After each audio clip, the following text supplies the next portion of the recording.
I'm excited to be here, and I'd like to share some things with you today that I think can make a difference. If you do, in fact, have something to take notes on, I'm going to ask you to write some things down. When you go to an experience like this, I guess one of the most frustrating things for me in church settings is we go to lots of meetings and you rarely see many notes taken. And the fact is, if you don't take notes in a meeting and then review those notes within 48 hours of that experience, your retention drops to about 25% of what you heard. And I would like to suggest to you today, I really think we can share something with you today that may make a difference. All right, let me begin by sharing this experience with you. About 6 months ago, I was approached by the U.S. Attorney in the state of Utah, Brent Ward, and he said, we've decided to see if we can't do something about, be part of the solution instead part of the problem, the drug problem in the high schools in Utah. He said it is our perception that we have a fairly serious problem, and so as the U.S. Attorney's Office, we'd like to do something about that.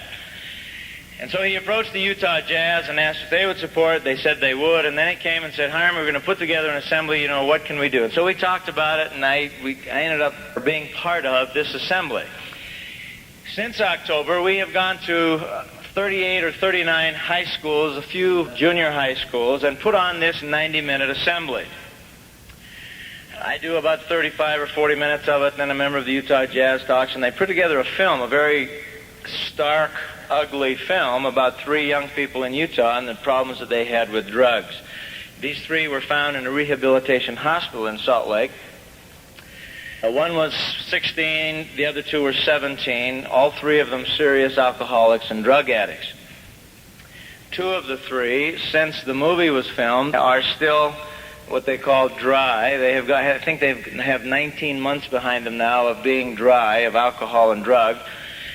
The 3rd young person in the movie didn't make it and tried to commit suicide here a couple of weeks ago because after 20 months of no alcohol, he went and got drunk and got plastered with coke and decided it wasn't worth living and tried to kill himself, and it was sort of a sad experience. But the other 2 are so far making it. And these 2 go with us to these assemblies.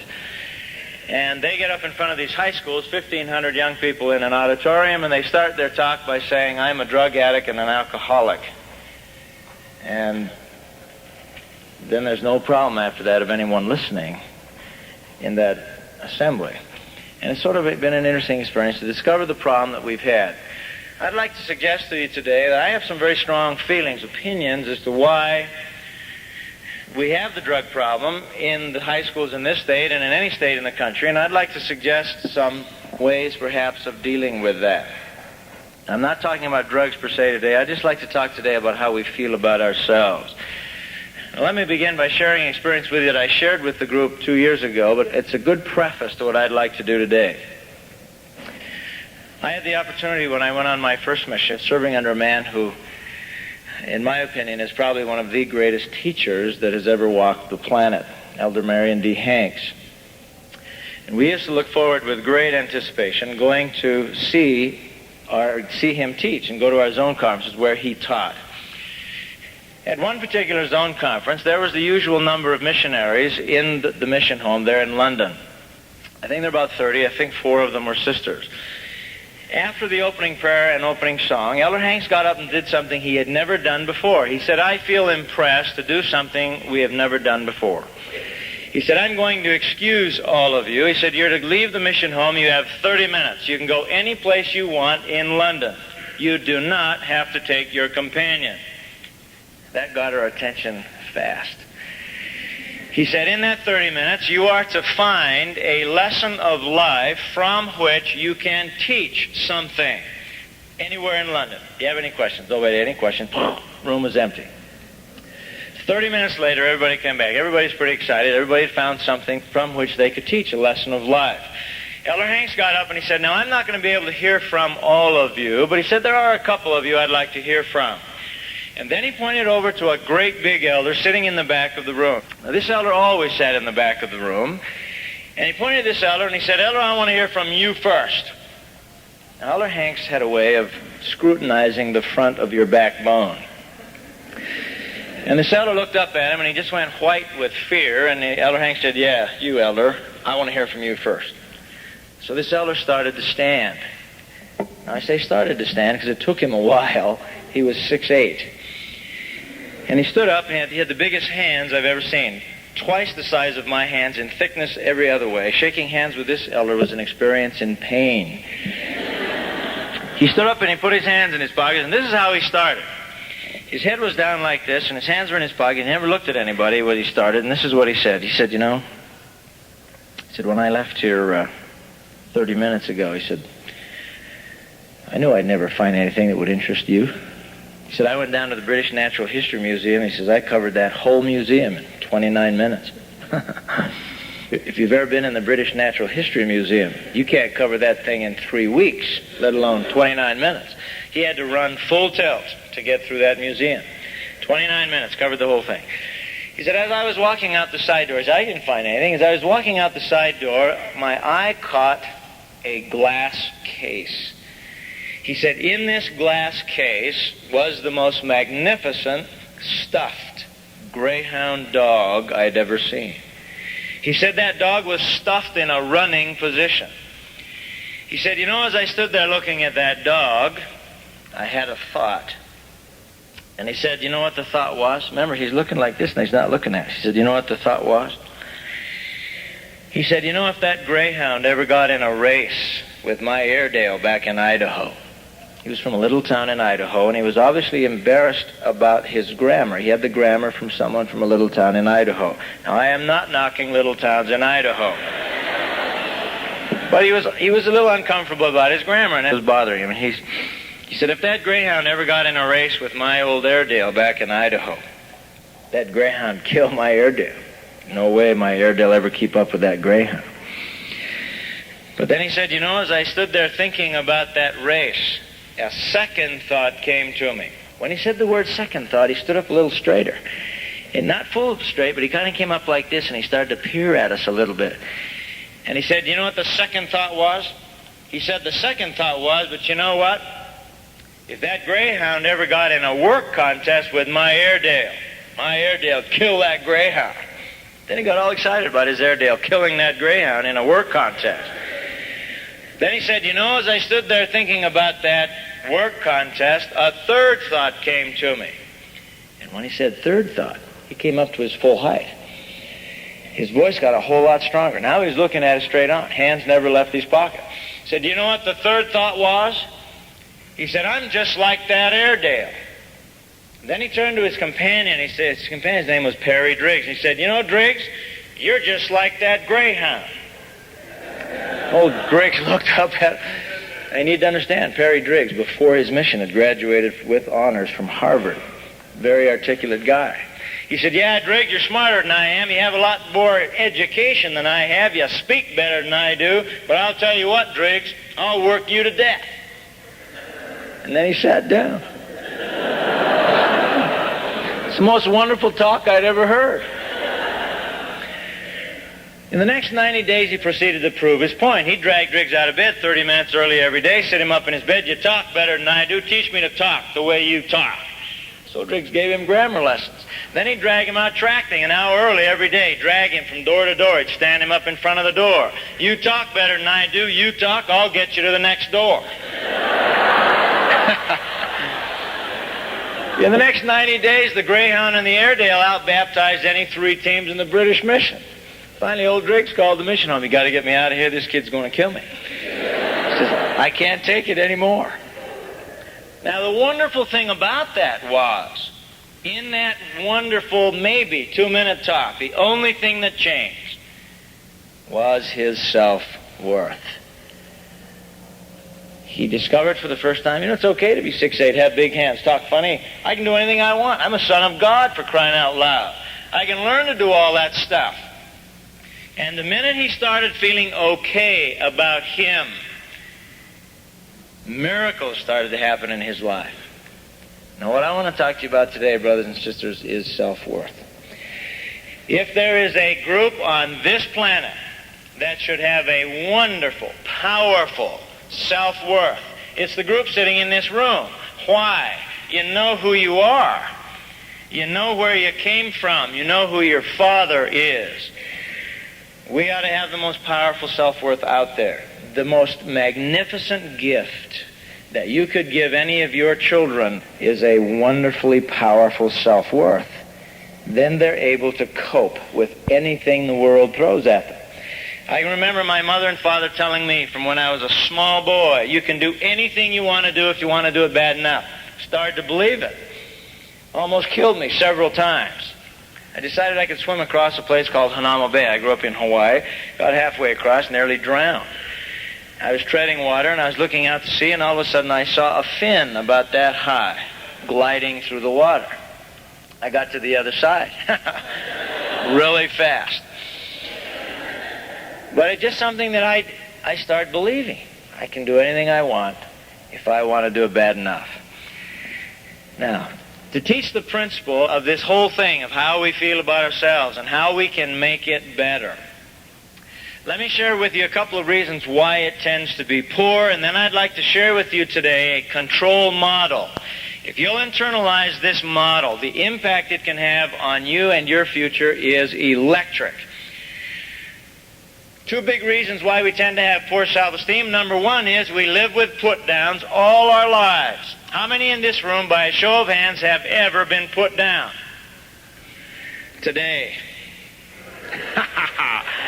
Now, I want to have an example. This gentleman right here, sitting next to the woman in black, on your feet. Tell me your name. What's your name? Troy? Where are you from, Troy? Tucson, Arizona. That's okay. Okay, Troy, I want you to give me an example of a put-down. You know, something like you might hear out in the hall or in the world. Give me an example of a put-down. If somebody's going to put somebody down, give me an example. Be careful. I'm glad you're having a hard time. Anybody want to help him? We got a hand in the back of the room. I'm balding. That's an example, right?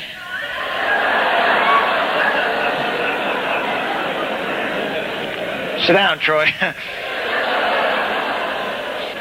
All right, that's a good. That was just as an example, right?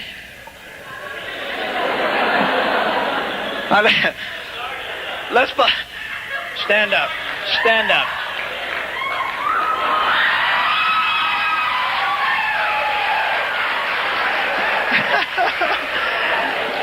Compared to him, I look like Boyd Packer, for crying out loud. Okay.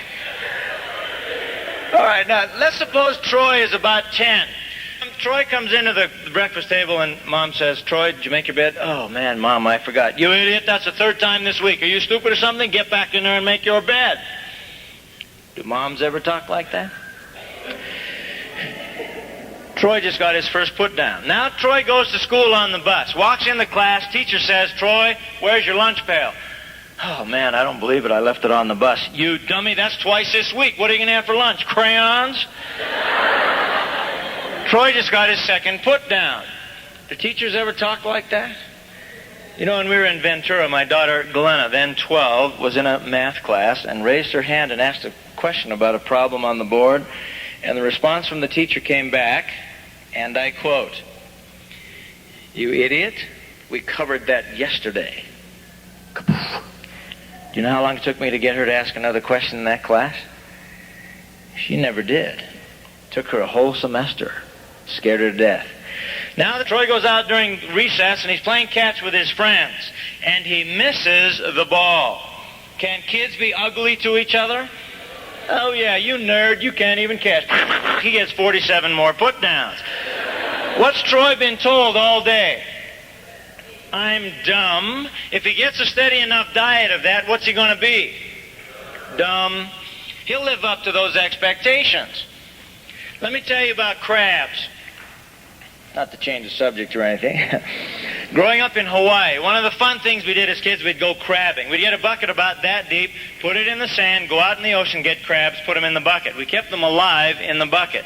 They stayed fresher that way. Funny how that works. We had about 6 crabs in the bottom of this bucket. I was on my way back into the ocean, looked into the bucket. One of those crabs was scrambling up the side of the bucket. It was sliding back and forth, but it was making steady progress to the top. I hollered and said, "Hey, we got to put a lid on the bucket." I said, "Oh, you don't have to put a lid on that bucket. None of those crabs will get out." I said, "Come on, this one's almost out. What are you talking about?" And they said, "If you don't believe us, sit down and watch." So I sat next to the bucket for 40 minutes. Not one crab got out. And you know why? The minute one of those crabs got anywhere near the top of the bucket, one of the other crabs climbed up, grabbed it, pulled it back into the bucket. It's the darndest thing I ever saw. That was the birth of Hyrum Smith's crab theory. We're the same way. We get out there and we decide we're going to do something really great. And we make the mistake of announcing it out there. And I say, "I'm going to get a 4-point average this year in all my classes." And then you announce it. And somebody else says, "You're going to what? 4-point? Come on. Stay down here with us." C's. It's a very real phenomenon. The pressure out there. I discovered as a mission president. How many of you are returned missionaries? May I see a show of hands? Whoa. I discovered as a mission president that the worst deterrent to a missionary going from mediocre to great, Parley Pratt status, the biggest deterrent was not the external pressure. It wasn't the Doberman Pinschers on Sepulveda Boulevard. It wasn't 111 degrees. It wasn't the born-agains. It was the pressure from the lesser missionaries. Do you think that's true? It was the lesser spirits out there saying, "You're going to go tracting this early? Come on, man. Stay home with us." It's the lesser crabs. It's a very real phenomenon, brothers and sisters. I'm going to ask you to consider something. Don't put each other down. For the rest of this conference, no put-downs. No put-downs. When I was in California mission president, I heard a speech by a wonderful human being, a man by the name of Lloyd Moffett, who was one of our stake presidents, is now, I think, is he still a regional rep? Lloyd Moffett? Wonderful guy. He gave a talk, and this was the theme of his talk. He said, if you'll run everything you're going to say through 3 doors, you'll be speaking in, I can't remember what he called it, but something to do with golden tongues or something like that. But he said, the 3 doors are these. He said, before you say anything, if you'll think, is it necessary, is it true, is it kind? I got all excited about that. I came home, approached my children, one of our early morning meetings, and I said, suppose we didn't say anything to each other till we ran it through 3 doors. Is it necessary, is it true, is it kind? Kids got all excited. Put plaques all over the house. Is it necessary, is it true, is it kind? Stopped conversation for 3 days. It was like a tomb. And on about the second day, my son was really, just really having a hard time, and he just wanted to blow his sister Glenna away, and he was going, and you could see he just wanted to say something, and finally he just blurted out and called her a dummy or something, some really dumb thing, and Glenna said, is that necessary? And he said, no, but it's true. Now, I'm just going to ask you, just think, the tragedy of what I'm talking about is some of these put-downs come from very close range, sometimes from each other. You know that beautiful young beehive? Remember when you were beehives, ladies? And you've just turned 12, and you're a beehive, and you go to that first mutual function, and you walk through the door of the chapel, and there stands 4 laurels. Do you have any idea how devastating that is? What does the beehive do? Okay? What's wrong? It's a put down. Stop it. The second reason for low self-esteem is worse than the first. It's where we put ourselves down. It's where our self-talk starts to be destructive, and we start deciding that something's wrong with us. Let me tell you about fleas. You have my crab theory, here's my flea theory. They've done some interesting studies with fleas. They'll take fleas, put them in a quart jar, put a cap on the jar, put a flame underneath the jar. Pretty quick, the flea jumps away from the flame. Why? Hurts a lot. They jump so high, they hit their heads on the lid. No, it's their heads they hit. Whatever they hit on the lid. Pretty soon the flea says to himself, I can reduce half my pain if I don't hit the lid anymore. Now they jump away from the flame. Miss the lid by 1/4 of an inch. No more pink, pink, pink on the lid. You know what you can do now? Take the lid off. Not one flea jumps out. Why? Hey, I've learned jump the X-rays hurts a lot. Don't like that very much. And they won't jump out. They've been conditioned. Now the whole universe is available to them, and they will not jump out. And the tragedy of that, folks, we're the same way. We get out there and say, man, I'm going to do something really great. I'm going to go out for the basketball team. I'm going to make it. The fact that we're 4'11" escaped us. So we go out for the basketball team. We're looking at everybody's navels. Finally, the coach says, you know, kid, this is not your thing. There's a bowling class next door. And we get thrown off the team. Whoo, we get blown away. We come back, boy, that hurt a lot. I'll never do that again. And boy, if anybody else goes out for the basketball team, I'll tell them how stupid that is. Stay down here with me. This is a very real phenomenon. It's a tragic phenomenon. We start telling ourselves that something's wrong with us. I do productivity seminars now all over the world, and I have discovered from some very interesting studies that there is a causal relationship between our self-worth and our productivity. In fact, the first thing in your notes, if you're taking notes, write an equation: high self-esteem equals high productivity. Let me take you back to your 8th grade algebra. If you take something from the left side of an equation, what do you have to take from the right side to keep it equal? Same amount. If my self-worth drops, what tends to happen to my productivity? It'll drop. If my productivity drops, what tends to happen to my self-worth? It'll drop. The antithesis of this is also true. And if I can get control of me, if I can start managing and controlling what counts and what matters in my life, the natural byproduct of that is an increase in self-worth. Now, I'd like to introduce this model to you. I don't have a blackboard, so I'm going to use a human blackboard. I need 5 of you to help me with this. The rest of you, I want you to put this into your notes, burn it into your memories, think about it, start processing information with this model. So in your notes, just write control model. There are going to be 5 elements to this model. The element out to the left should be represented in a circle. All right? A circle. This woman in red here. And would you come up here for a minute, please? Yes, don't turn around. You're the only one in red. Tell me your name. Kristen? Okay, would you stand right here, Kristen? Stand right here and just face this group. Kristen represents the left edge of this control model. And would you label Kristen human needs? Human needs. Remember, it's a circle now. You want to make Kristen a circle. It's like a wheel because this wheel drives the rest of this model. There are 4 basic human needs. I want you to write these right underneath the circle. By the way, psychologists have done hundreds of studies and discovered that each of us in this room today have, in fact, 4 basic human needs. Whether you think you do or not, you have them. They're there. All right, the first need is to live. Survive. Just to live. The second human need is to love and be loved. The third human need is to feel important. To feel important. The fourth human need is an interesting one: variety.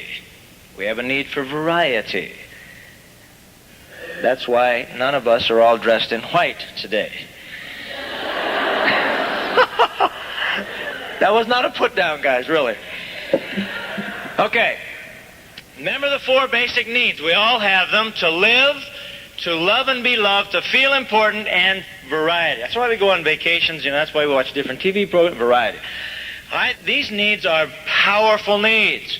Now we come to the second element of this pyramid. The one who said I was bald. I've forgotten your first name. Come up here. Brett? Brett? Rex. I know Rex. He used to be my friend. Stand right here, Rex. All right, the next part of the model in your notes should be represented with a square. Same size as the circle, a square. There's nothing to do with Rex. You were putting him down. That laugh was putting him down. All right, and you want to put a little arrow from this square pointing this way. A little arrow from Rex pointing this way. All right, now you want to label Rex. Rex is the belief window. Rex is the belief window. Now understand this fact. Each of us sitting in the room here today has a belief window. It's about this big. It sits right in front of our heads. We look out into the world through this belief window, and we accept information in through this belief window. We have thousands of principles etched on that belief window that we have accepted as correct principles. Thousands.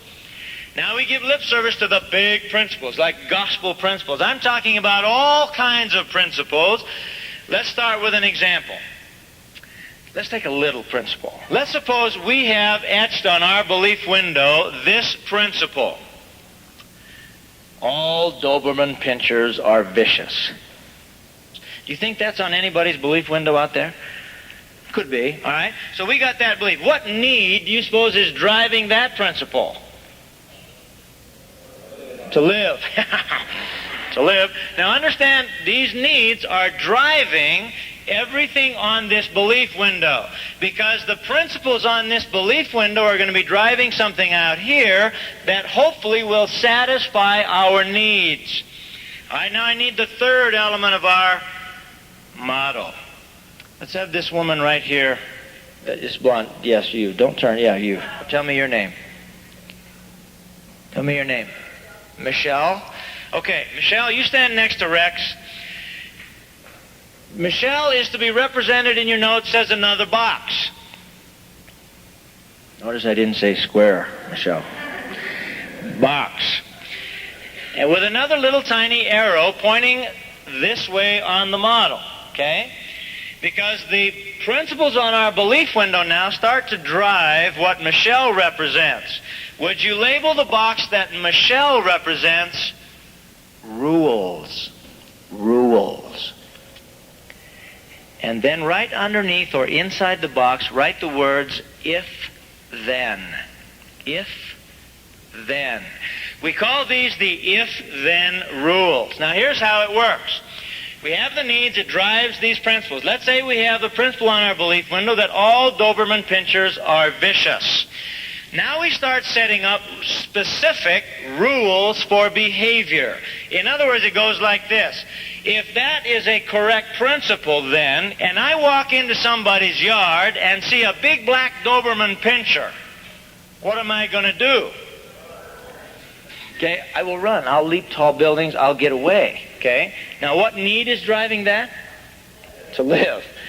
All right, so these are the if-then rules. These are specific rules of behavior that we start to set up. All right, Troy, I need you up here now.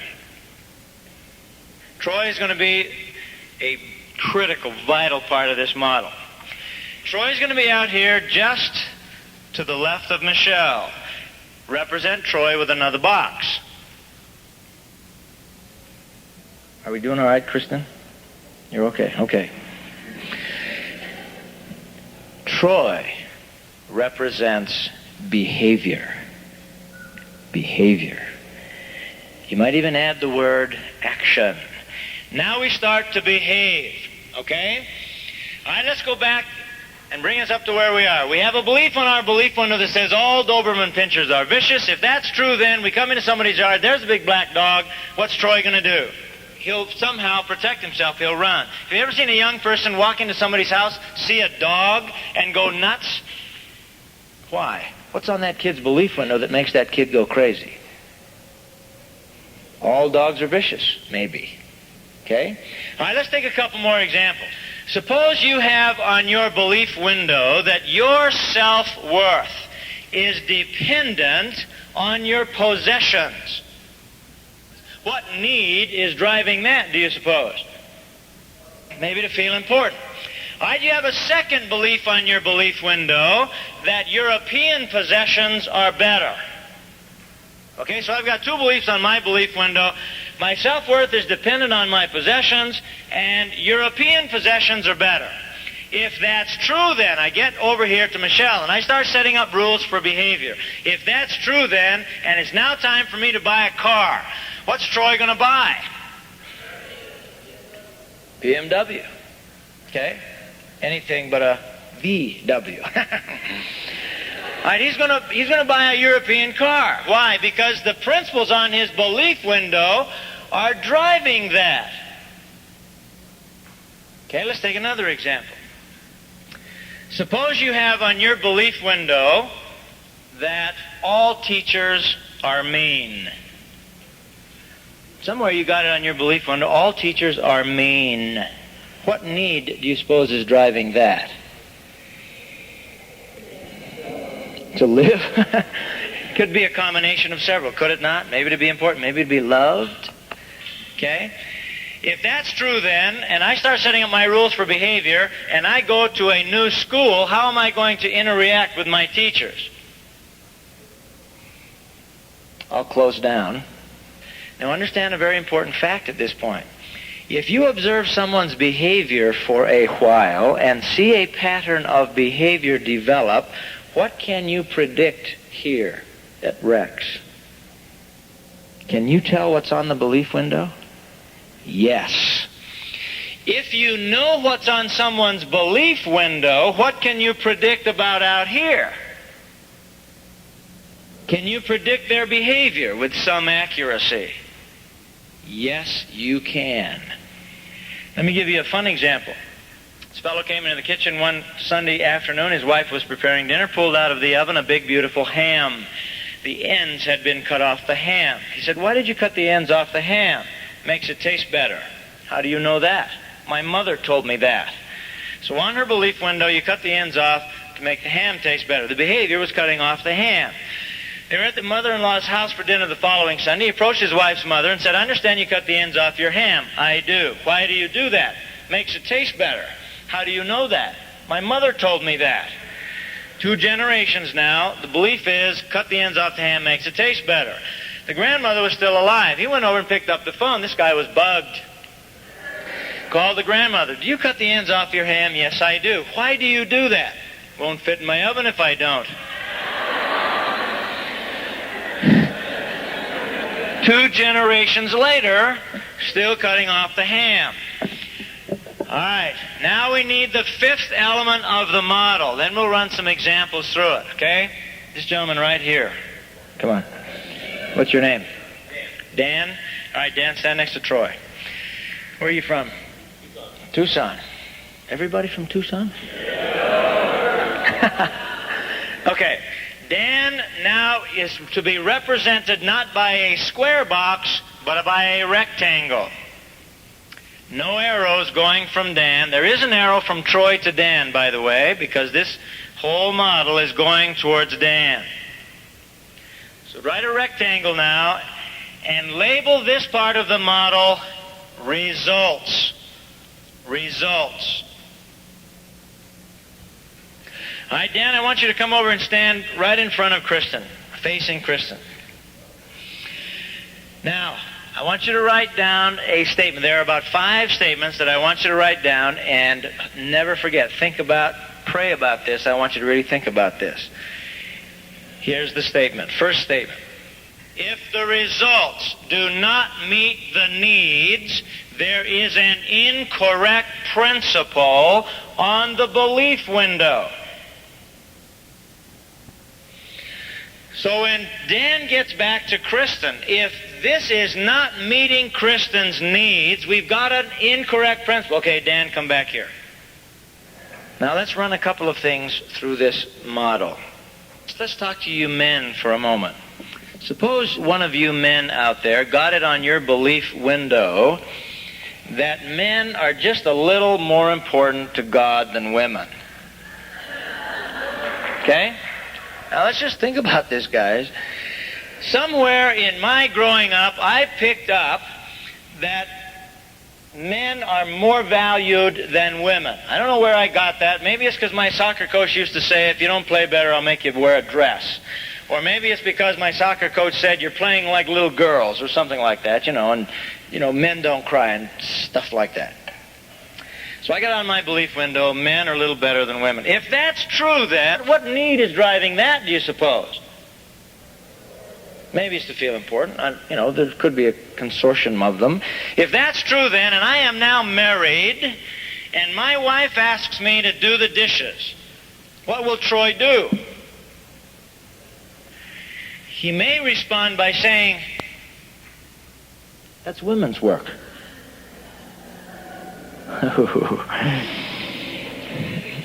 If Troy were to say that to his spouse, what has he just said to his spouse? I'm better than you. Okay? Now, is the result of that behavior going to meet his need with his wife? Women, would it meet your need? Unequivocal no. So maybe that's an incorrect principle. I'm going to ask you to write a second statement now. Repentance is the process of changing principles on your belief window. Okay, I'm going to let you guys sit down now, okay, so you won't get your legs tired. Thank you very much. Now, what I'm asking you to consider, brothers and sisters, is this. Are you mature enough, humble enough to submit yourself before God and say, Father in heaven, I'd like to know if the principles on my belief window are all correct. And if they're not, do I have what it takes to identify the incorrect ones and replace them with right ones? The most powerful statement, I believe, Joseph Smith made when he was alive was when he made this statement, teach them correct principles and they will govern themselves. Does that make sense? Understand this fact. This model, the first four elements of this model are working in your life right now, whether you think they ought to or not. You've got the needs. The principles are etched on your belief window, and they are, in fact, driving your behavior. Where the model tends to break down is an unwillingness to seriously measure the results of that behavior. Now, I want you to write one more statement. Results take time to measure. It's sort of the seeds and fruits idea. Now, let me explain what that means with this experience. At one of the high schools we took this drug assembly to, the high school principal decided, I don't want you to talk to my entire high school. My entire high school doesn't have the problem. There are some of the kids in this high school that do, in fact, have an alcohol-drug problem. Would you spend the hour with them? We said, sure. They identified 50 druggies, and that's what they were called by the faculty, druggies. I sat there in the room as these 50 kids filed into this room. It's kind of a music room, one of these tiered rooms. These kids all walked in, and it was a sight to see. And they all came in, and it was the most hostile atmosphere I've ever seen. When they all got in there, they looked around and recognized each other. And they said, what are we doing here for? The principal got up and said, because you're all alcoholics and druggies, and Mr. Smith is going to fix that. And they said, yeah? And then I was introduced. I stood up in front of these 50 kids, the most hostile group I have ever addressed, ever. And in the first 2 minutes, I had to throw one kid out, literally throw him out. When he got to the door, he swore at me, and when he swore at me, the class cheered. Hostile, guys, it was hostile. And I said, I haven't got anything to lose. I'm going to lay this model on them, see what happens. And so I picked 5 kids. I'd been watching them as they came in, and I thought I picked the 5 that were kind of the ringleaders, and I was right on 2 of them. Boy, was I right on 2 of them. One of the kids that I had come up front as my belief window, very bright kid, heavy into drugs and alcohol. We started walking him through this model, and they were trying to catch me on every one. He said, I don't take drugs because it makes me feel important. It's got nothing to do with my self-esteem. Why do you take drugs? Because I enjoy it. It's fun. I said, okay, well, maybe the need that's driving that then is variety for you. Yeah, it's variety. And then I said, okay, well, tell me, let's see if we can find out what principle's on your belief window. Do you drink? Yeah, I drink. How do you drink? I get bombed every weekend, about 10 beers a week. Said, will that make you an alcoholic? No way, you can't be an alcoholic just like that. I said, okay, you've just given me a belief on your belief window. You believe you can get bombed every week, take 10 beers a week, and that won't turn you into an alcoholic. Is that what you believe? We'd been through this model enough times at this point. This kid realized he'd been had. And he said, yeah. I said, all right, let's set up the model. If that's true then, and you go to a party, and booze is offered, what will you do? What will your behavior be? I'll drink. Yeah, that's what you're doing now, right? Right. All right, well, the results meet your needs. He said, yeah. And then he's got this funny look on his face like, boy, Smith, I am going to blow you away. And he said, I got it. I understand the model. He says, let me walk you through it. I said, walk me through it. He says, all right, I've got it in my belief window. I won't be an alcoholic or a drug addict. If I play with I take cocaine maybe once or twice a week, and that won't make me an addict, nor will the way I drink. That's on my belief window. Right? Right. And the need is variety. It makes me feel good. Right? Right. If that's true, I go to a party and I get smashed. Right? Yeah. If the results meet my needs, then it's a correct principle on my belief window. Right? Right. He said, right? I said, yeah, right. He said, are the results meeting your needs? Yeah, I feel terrific. I said, but you forgot one thing. Results take time to measure. You don't know yet. And then he said, okay, that means I got to do it the rest of my life. Prove it, right? I said, that's a way. You could do it. Certainly is. Not the smartest way, but you could do it that way. I said, there's another way. It's called seeds and fruits. Maybe you could look at somebody who planted that seed themselves, did this all their lives, see if it met their needs. Could we do that? Yeah, I guess you could do that. Give me an example of somebody that drank all their lives and took Coke all their lives where it met their needs over time. First example, Elvis Presley. I said, Elvis Presley? Yeah. Where's he? Dead. How come?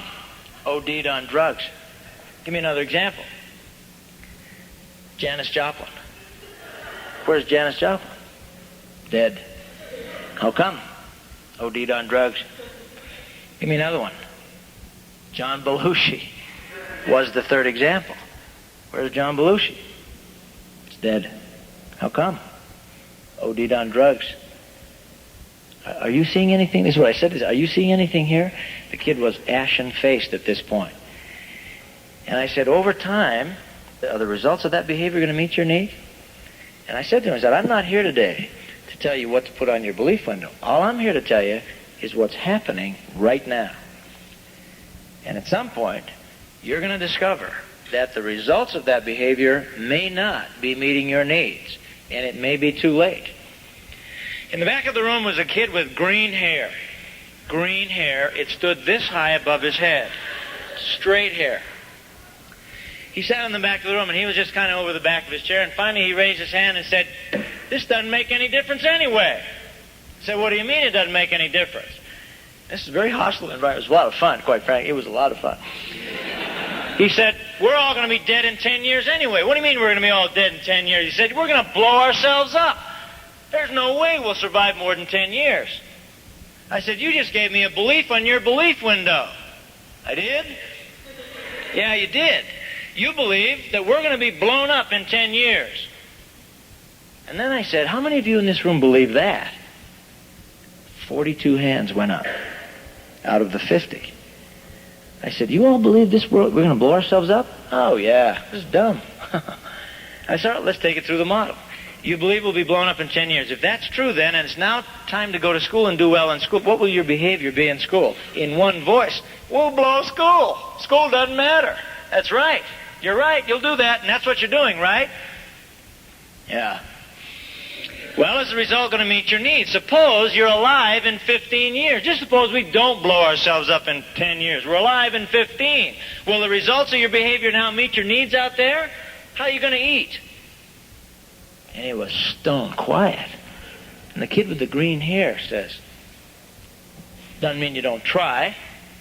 And I said, baloney, are you trying? No. That's your behavior. You're not trying.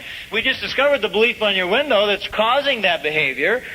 And maybe for the first time, you're getting a glimpse of maybe that's not going to meet your needs. Is your family going to feed you all for the rest of your life? They're going to pay for that green dye? It was very confrontive. And it was just amazing. It got stone quiet in there. Let me give you another couple of examples. Suppose you got it on your belief window somewhere that your self-esteem is linked to not losing at games. Somehow you got it on your belief window that you must not lose at games. What need do you suppose is driving something like that? Feel important, maybe? If that's true then, and you're playing a game with somebody and you start to lose, what'll you do? Cheat. No way I'm going to lose. Okay? Have you ever played basketball with somebody that just went crazy when they start losing? Now again, when you observe behavior, you can come back and pretty well discover what is on that belief window. Let me give you some historical examples. In 1954, Eisenhower, President of the United States, had two principles on his belief window. One of them was, you fight communism wherever it surfaces, period. The second belief on his belief window was, you must never get in a land war in China.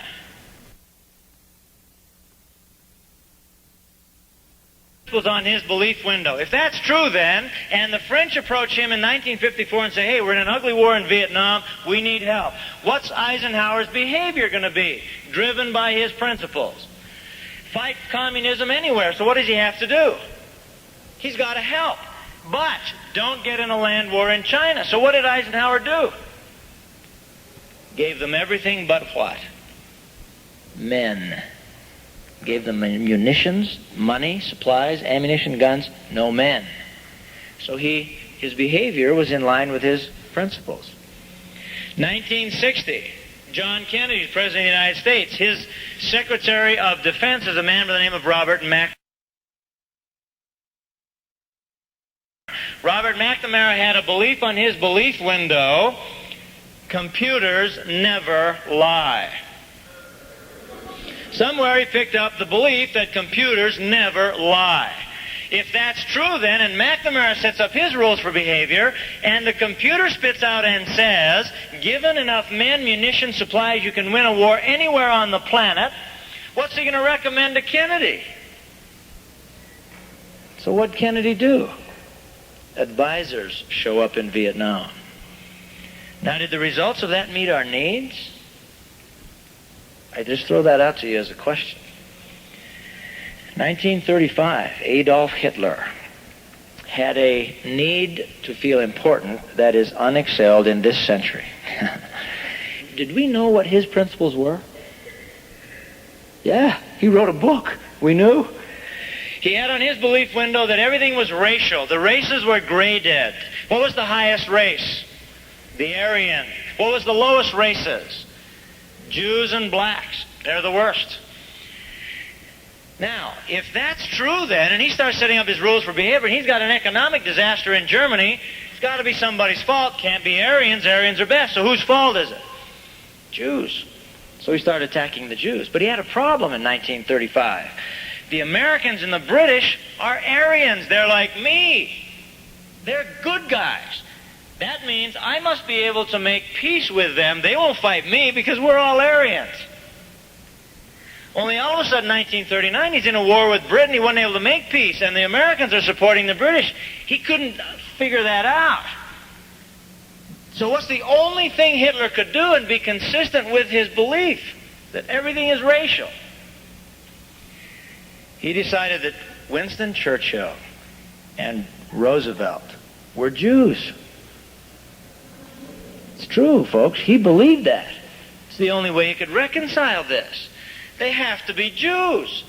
The minute he decided that, it's okay to fight them now. They're the lowest race. I can wipe out the Britons now.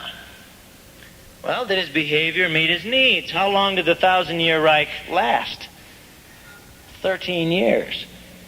He had a bad principle on his belief window. Suppose you have a principle on your belief window that says,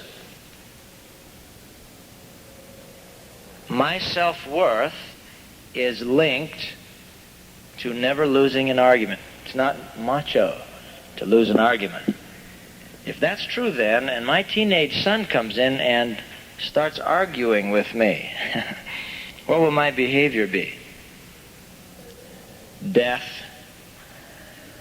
Death. I'll win. I'll win. Over time, will that meet my needs? Will that help my relationship with my son? Maybe not. Now, there are cultural belief windows. There are corporate belief windows. There are family belief windows. Do you believe that? We grow up in a home, and where do we get all these principles on our belief window? We get them from the environment in which we grow up.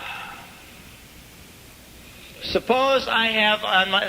In fact, I'll tell you about a corporate belief we had on our corporate belief window.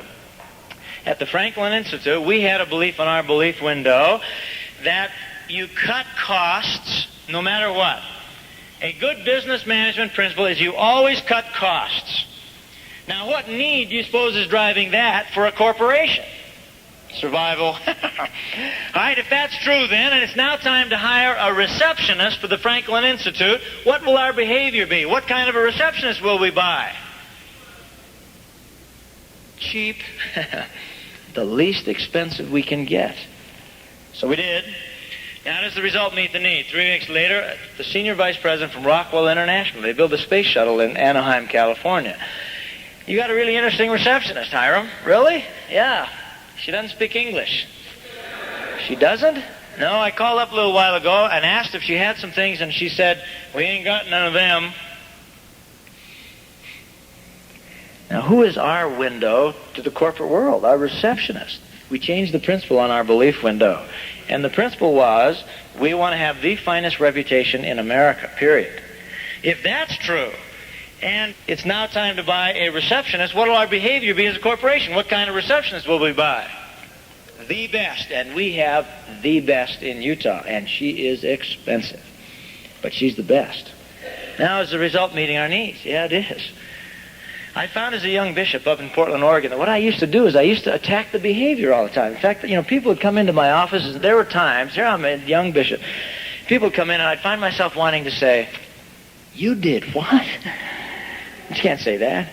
And so I just sit there, well, I've heard this 100 times. And what I found myself wanting to say was, you got to stop doing that. That's lousy behavior. And as long as I was attacking the behavior, do you think it ever stopped? No, never did.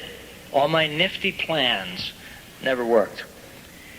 But what I discovered was, if I started to evaluate this, and if I could get that person to evaluate what's on their belief window, and change what's there, would I have to say anything about their behavior? No. They would then govern themselves. Let's say you're a born-again Baptist. You have on your belief window that all I have to do is accept the Savior and I'm saved. Period. End of conversation. Is there anyone out there like that? So that's on my belief window. If that's true then, and Mormon missionaries knock on my door, what will my behavior be?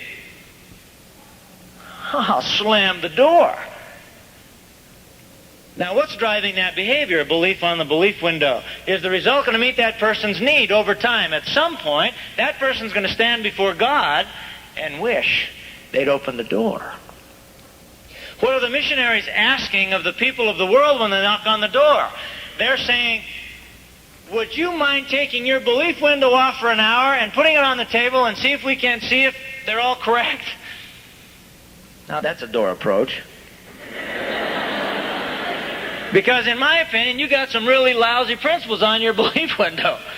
Not a good door approach. But that's exactly what we're asking, is it not? It's exactly what we're asking. Now write this one more statement. This is a statement by President Kimball. Sin is the result of deep and unmet needs. Boy, is that a powerful statement.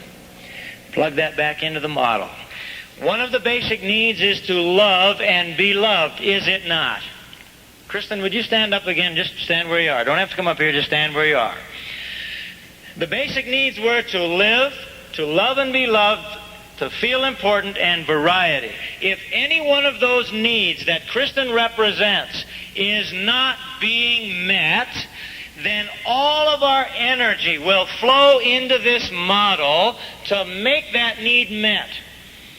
If I have a need to be loved and I am not being loved, I will do everything in my power to be loved. If I have an incorrect principle there, my behavior out there may be incorrect. Suppose you have on your belief window that in order for my self-worth is dependent on the number of boyfriends I have. My behavior, then I'll collect boyfriends. I may do things with those boyfriends or girlfriends, as the case may be, that are inappropriate. But what am I trying to do? I'm trying to solve a need back here. And I am now sinning because I got a bad principle here. Maybe the right principle is that real relationships are developed around trust. And if I could get that on my belief window, then my behavior will follow all by itself. Now you think about the people that you know. Think about the little sins that you have done. And by the way, do you know what sin means? Sin comes from the Latin word that means to miss the mark. To miss the mark. You know what that means to me? That means we have another shot. That's why the second principle of the gospel, repentance. And what was repentance? It's the process of changing principles on our belief window. When we've made the mistake, we've got to come back. Our behavior was inappropriate. What belief on my belief window allowed me to make that mistake? I'll tell you a belief on somebody's belief window that Jacob wrote about in the Book of Mormon. They said, eat, drink, and be merry, for tomorrow we die. Let's have a great time here, guys. It's going to be short. And that belief drives some pretty ugly behavior, does it not? Why do we get involved with drugs and that? I'll tell you why. Because drugs are a temporary okay feeling. And I've got it on my belief window that I'm not validated unless my friends say I'm okay. And if I believe that my self-worth is dependent on my friends, and I go to a party and booze and drugs are offered, what will I do? What will my behavior be? I'll take the drugs. Does the result meet my need? Not on your life. I got a bad principle here. Let me go back to those 50 druggies. After the end of the first hour, one of the most exciting things in my whole speaking career occurred. We got through with that hour, and these kids wanted more. The principal came back. The principal wouldn't even stay in the room. It was so ugly. He just left me alone with these guys. He came back in at the end of the hour, and he said, time's up. And one of the kids said, hey, we're not done. And the whole class says, we got to have another hour. I said, you're kidding. You want another hour? We got to have another hour. He said, you can have another hour. We went on for another hour. They had to go for lunch for 30 minutes. They came back. We had another hour. Totally different atmosphere now. And in fact, it was interesting. I put the 5 chairs up on the stage in this little room we were at. The 5 kids I had selected came 10 minutes early to make sure they got their chairs. And this kid sitting up here who's my belief window, he comes in here stone-faced, and he says, I got a question I want to ask you, and then I got a thing I want to take through your model. And I said, okay, what's the question? Why did you come here today? And I said, well, do you want to take that through the model? Yeah, let's take that through the model. I said, because I have a belief on my belief window that I'm supposed to make a difference. He said, what does that mean? I said, I have no idea. I said, all I know is that somewhere I picked up on my belief window that Hyrum Smith is supposed to make a difference. And I'm not sure what that means. But if that's true, then, if I think I'm supposed to make a difference, and the U.S. attorney approaches me and asks me to go to the high schools in Utah and talk to the kids about drugs, what'll I do? Half the class. You'll do it. That's why I'm here. Well, are the results going to meet my needs? I don't know. Results take time, remember? Oh, yeah. I said, a year from now, if you're not taking drugs, will I have made a difference? Yeah. That'd make me feel real good. Now, what do you want to take through the model? He says, I have a friend. She's a girl. Not my girlfriend. She's just a close friend. She's taking drugs pretty seriously now. She's heavy into cocaine. She's got a lousy home situation. Mom and Dad are both alcoholics. She has a little tiny baby brother. She has to stay home and take care of him all the time. And her father and mother beat her all the time. And she is on the edge of committing suicide. She is seriously thinking about suicide. How do we help her? And boy, the room got real quiet because everybody in the room knew who this person was. She was not there. And I said, I don't know. Maybe we better take it through the model. Let's just see. All we know about is the behavior, right? And the behavior is she's taking drugs. Let's back up. Can we tell what's on her belief window? And I said, give me some ideas. What do you think's on this kid's belief window? Just like that, all over the room. And I said, well, obviously these beliefs are driving the behavior. The results we know now are not going to meet her needs over time, right? If she kills herself, he says, man, if she kills herself, we've wasted a life. I wish you could have seen the expression on this kid's face. We've wasted a life. I said, what about your life? Yeah. I know about my life. Let's talk about this girl's life. Okay, let's talk about this girl's life. And I said, what need is not being met? And it was just dead quiet. And then this kid said, nobody loves her. I said, well, maybe we better love her. He said, yeah. He said, if I went into her this afternoon and told her her belief window was all messed up, she'd throw me out. I said, yeah, people don't like that. But it probably is, right? Yeah, it is. So what do we do? Well, I got to teach her this model. Man, I was getting excited. Hair standing on the back of my neck. I said, yeah, maybe you teach her the model. Maybe if somebody started loving her and her needs were being met, then the drugs would stop. Yeah. I got to tell you, it was exciting. Now, what I'm asking you today, as young men and women of Christ, is to humbly and maturely be able to kneel down regularly and ask, Father in heaven, are the principles on my belief window correct? And if not, would you help me replace them with correct ones so that my behavior in all aspects of my life will meet my needs over time? Now I want you to write another statement. Write this one very clearly and really think about this. And this is the last statement I'll ask you to write. If your self-worth is dependent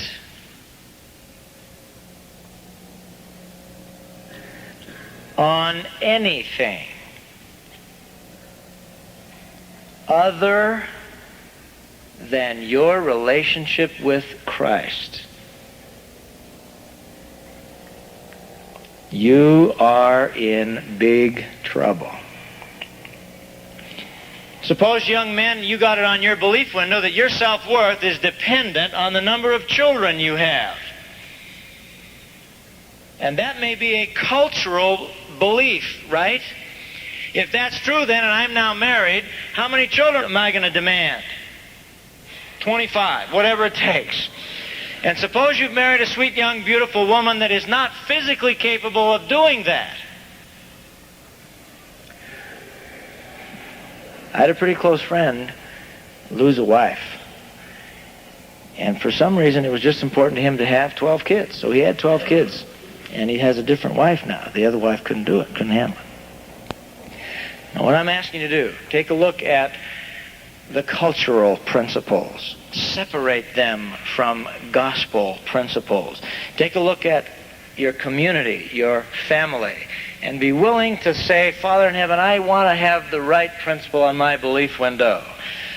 What if you had on your belief window, young men, that the priesthood gave you some extra power over your wife?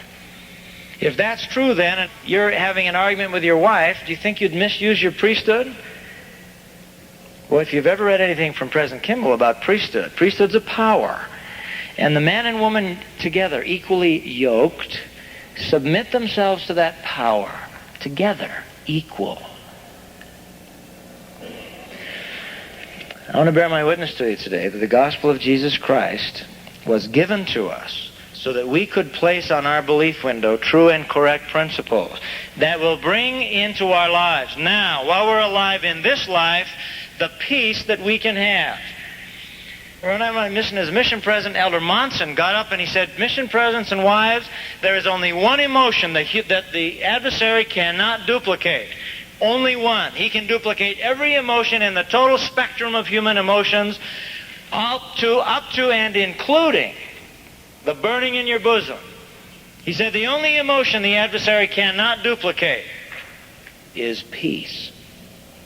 Peace. And then he said, and when your behavior is meeting your needs with God, you have peace. And boy, did the lights go off in my head. When you're in control of you, that's behavior. So that the results of all your behavior are meeting needs and you're feeling the peace and the relationship with God, you'll have a power that nobody can take away. Nobody. And your self-worth will go off the map. It's not an arrogant thing. It is a quiet, powerful assurance of knowing who you are. Jesus Christ had the most magnificent self-worth of anybody I've read about. He was able to stand up there and say, Lord, you got to forgive these people. They don't know who I am. Don't be too hard on them. I love them. It's magnificent. His behavior met his needs over time. Now I'm going to close by sharing this experience with you. This is my favorite story that deals with the spirit that can happen if we'll do this right. To me, the most powerful orator this church has produced ever, I think, is a man by the name of Hugh B. Brown. President Brown was an apostle and a member of the First Presidency for many years under President McKay. And he told this story when I was on my first mission. He told this story. He came to England. And he told this story, and I was on the front row, and it just had a real impact on me. When he was a young man, he was from Canada. He's writing. Anybody from Canada? When he was a young man up in Canada, he was riding out on his father's farm, and he came across a little currant bush. It was about 10 feet high. He was on his horse, and it was a beautiful bush. It was flowered, but it wasn't producing any fruit. And it hadn't produced fruit because it was all grown into itself. And so he had some shears with him, so he got off his horse and he walked over to the currant bush and he cut it off at the ground. Cleared all the bush away. Now there's about 3 little roots poking through the dirt. And he said, you know, as he told this story, I was about to get back on my horse. I looked at the roots, and you know, I imagined I saw a tear on each root. And he said, in my simplicity, I knelt down and I said, little currant bush, why are you crying? And he said, you know, I imagine I heard the currant bush answer back. And the currant bush said, I thought you were the gardener here. I was almost as high as the apple trees. I was becoming a beautiful bush. You cut me down. Why have you done this to me? I thought you were the gardener here. And he said, you know, I answered back. He said, I am the gardener here. And I know what's best for you. And someday when you're laden down with fruit, you'll thank me for loving you enough to hurt you. Well, then he got back on his horse, rode away, forgot about the currant bush. Later in his life, he became a military person. He was a career military officer. First World War, he's in Europe. He's in London. He just come back from the continent. He is a full colonel. He wanted to be a general more than he'd wanted to do anything in his life. He had prepared for it. He'd done everything to prove himself worthy of being a general. There was one general slot open in his regiment. There were 2 people vying for that slot, Brown and a friend of his. As fate would have it, his friend was seriously wounded on the continent and had to be returned to Canada. He wasn't happy about his friend being hurt, but now he knew. I'm going to be a general. Boy, he was excited. He went back to his Quonset hut, got his uniform all ready because he knew he'd be summoned to get his promotion. Sure enough, a runner came, gave him a telegram, report to the commanding general of the regiment in London immediately. He was excited. Got his uniform on, got on the train, rode up to London. Came up to the door of the general's office, knocked on the door. The man said, come in. He walked in and he saluted smartly, as he said, and he said, Colonel Brown, reporting his order. The man looked up and said, sit down, Brown. Colonel Brown sat down. He said, Colonel Brown, there isn't a man in this regiment more qualified to be a general officer than you are. You've gone through all the requisite command and general staff colleges. You've distinguished yourself as a marvelous leader in the battlefield. No one is more qualified than you. But I can't promote you. As he said that, a phone rang in the next office. He said, "Excuse me just a minute." He got up, went back into the outer office. A visibly shaken Colonel Brown sat there and looked at the desk. On top of the desk were all of his personal papers. And on each one of those papers, stamped in large block red letters, was the word Mormon. And he realized why he was not being promoted. The general came back into his office and he said, "Do you have any questions, Colonel Brown?" "No, sir." He said, "Then you're excused." He said he stood up and he saluted, not quite so smartly, went back out of the office, got on his train, and came back to wherever he was. He said as he listened to the rails against the wheels on the way back, he started getting angrier and angrier. When he got back to his concert hut, he kicked the door open, walked in, took his hat, threw it to the wall, and he stood there and he shook his fist at God. And he said, "Why have you cut me down? Why have you done this to me? I've done everything you've asked me to do. I've served a mission. I've done everything. I pay my tithing. I'm a leader in the branch. I've done everything. Why have you done this to me?" As he stood there, shaking his fist at God, he heard a voice. And the voice was his own voice.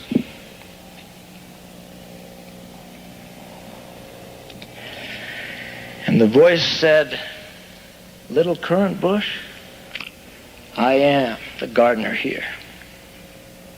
And I know what's best for you.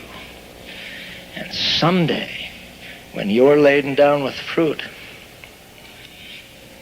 you'll thank me for loving you enough to hurt you." At that point, he sank to his knees and he began to pray. He had a bad principle on his belief window.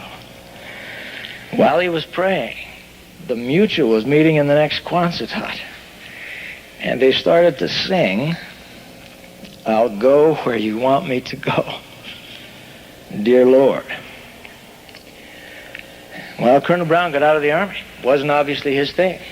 Became a very successful businessman. Later in his life, called to serve as a special witness for Christ, an apostle.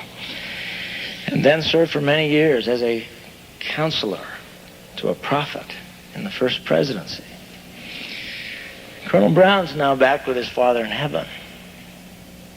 Do you think the result of his behavior, when he finally got things straight on the window, met his needs? I'd trade places with him in a minute. Now, brothers and sisters, I bear my witness to you. He is the gardener here, and he knows what's best for you. And he is standing at the citadel of this religion, this universe, begging us, as sons and daughters of God, to link our self-worth to him and put on that belief window correct principles. Then he, as well as you, can predict our behavior with real accuracy, and the behavior will meet the needs. And then we experience peace, a peace that no one can take away. And as the fiery darts of the adversary are slung, we'll be able to cope with anything the world throws at us. I bear that witness to you and plead that you be that righteous generation. In the name of Jesus Christ, amen.